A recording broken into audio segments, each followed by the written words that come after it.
Selamat petang, salam sejahtera. Petang pula. Selamat pagi, salam sejahtera. Berita yang menggemparkan seluruh rakyat Malaysia hari ini apabila Parlimen Pekan, iaitu kerusi tempat di mana Najib menjadi ahli parlimen sebelum ini, telah mencalonkan Najib sekali lagi sebagai calon antara 5 calon yang akan bertanding di Parlimen Pekan tersebut. Semua ini menjadi sah dan nyata apabila Ketua UMNO bahagian Pekan telah mencalonkan Najib bersama 4 lagi calon yang tersendiri di tempat itu. Walau bagaimanapun, Ketua UMNO bahagian Pekan telah menafikan spekulasi mengatakan bahawa anak-anak Najib akan menggantikan Najib di kawasan tersebut untuk menjadi calon. Jadi nampaknya legasi Najib di kawasan Pekan tamat serta merta.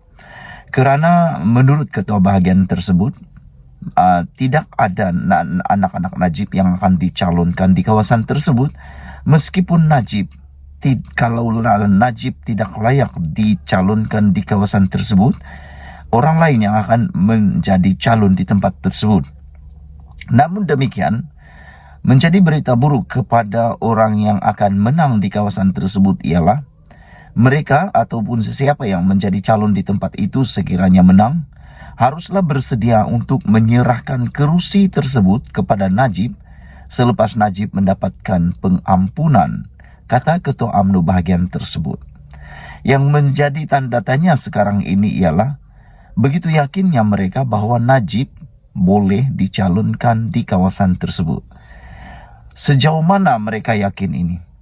Bila Najib akan dapat diampuni, adakah dengan perkara ini Najib boleh bertanding? Kerana kemarin peguam Najib iaitu Saifi Abdullah telah menyatakan bahawa adakah Najib boleh dicalonkan semula sebagai calon di Parlimen Pekan.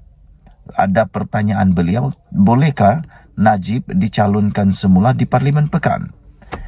Pada pendapat aku, sudah terang lagi bersuluh bahawa seorang banduan memang hilang kelayakan, bukan sahaja hilang kelayakan untuk dicalonkan, juga hilang kelayakan untuk mengundi, dan lebih penting, hilang kelayakan menjadi ahli parlimen ataupun ahli Dewan Undangan Negeri. Jadi kenapa nak gatal-gatal sangat lagi nak mencalonkan Najib yang dah jadi banduan ini? Selain daripada itu, juga menjadi kehairanan apabila salah seorang pun daripada anak Najib tidak dicalonkan menggantikan Najib di kawasan itu. Bukankah sebelum ini anak-anak Najib begitu gairah untuk meneruskan legasi bapaknya? Sehingga anaknya yang pertama mengatakan bahawa Najib ini seperti Nabi Yusuf dan juga seperti Nelson Mandela. Nurul Najwa juga, iaitu anak Najib yang perempuan, menyatakan bahawa dia akan berjuang habis-habisan untuk mempertahankan bapaknya dan akan Bukankah Nurul Najwa juga telah berhabis-habisan mengatakan bahawa beliau telah berjanji dan bersumpah akan berusaha untuk membuatkan bapaknya, bosku Najib, keluar daripada penjara? Tetapi malangnya untuk anak-anak Najib, nampaknya mereka tidak akan dicalonkan di kawasan bapa mereka ini. Isu seterusnya ialah, siapakah orang yang sanggup bersusah payah mati-matian menang di kawasan Parlimen Pekan, dan kalau dia menang ditakdirkan menang pula, bersedia pula untuk menyerahkan kawasan Parlimen tersebut kepada Najib bosku selepas Najib bosku, andai kata Najib bosku sempat diampuni sebelum Parlimen ke-15 ataupun PRU 15 dibubarkan. Aku punya pertanyaan mudah. Siapa orang yang sanggup mati-matian itu untuk berkorban, sanggup mati-matian untuk menang, selepas menang serahkan pula kerusinya kepada bosku Najib? Itu orang paling mulia, dan kita nak tahu pula siapa. Walau bagaimanapun, 4 orang yang dicalonkan ini masih lagi tanda tanya dan rahsia, kerana Ketua UMNO bahagian di mana Najib dicalonkan itu belum pun memberitahu siapakah 4 orang bakal calon yang akan bertanding di Parlimen Pekan itu. Dan pastinya 4 orang daripada calon yang dicalonkan di kawasan ini adalah orang yang antara yang paling luar biasa, karena sanggup menyerahkan kerusi kepada Najib bosku. Awal-awal lagi dah diberitahu sanggup menyerahkan kalau Najib sudah diampuni. Nah, itu persoalan besar. Adakah Najib akan dicalonkan? Nampaknya sudah ada indikator yang besar. Nama Najib disenaraikan 5 sebagai 5 daripada calon yang akan bertanding di Parlimen Pekan. Anak-anak Najib pula tidak disenaraikan langsung menjadi calon di Parlimen Pekan. Dan calon yang akan ditandingkan di sana itu ialah calon yang sanggup menang dulu, lepas itu serahkan semula kerusi itu kepada Najib sekiranya Najib dilepaskan daripada penjara. Sebelum kita berpisah, mohon kiranya Anda tinggalkan komen untuk isu pada petang ini. Pada pagi ini, Najib dicalonkan semula sebagai calon di Parlimen Pekan.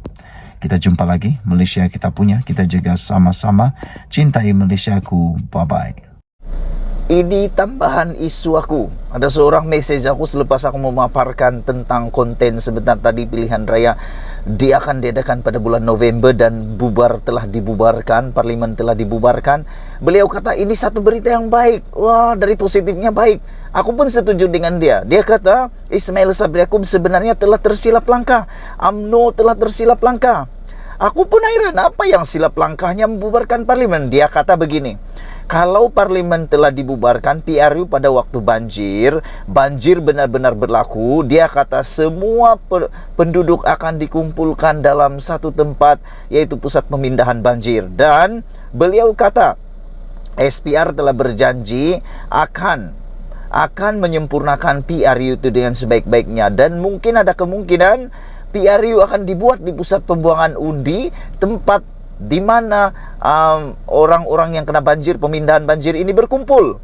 Jadi makna kata kalau banjir besar berlaku, lagilah seronok rupa-rupanya, sebab semua rakyat dapat berkumpul di satu tempat dan pengundian akan dapat diadakan sebaik-baiknya. Jadi ini satu berita yang amat baik yang mungkin tidak pernah dipikirkan oleh para penganalisis politik, pemikir-pemikir BN yang sangat PRU pada waktu banjir itu. Jadi aku pun agak setuju kalau PRU dan tiba-tiba banjir besar, makin besar banjirnya makin baguslah itu, sebab semua orang yang dipindahkan di kawasan ataupun tempat pemindahan sementara akan terus terkumpul dan boleh membuang undi pada hari itu juga tanpa perlu dipaksa-paksa. Mau tidak mau mereka akan membuang undi.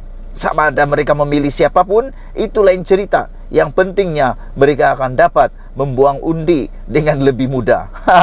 Apa pendapat kamu tentang pendapat ini? Teruskan ikuti ulasan aku ini.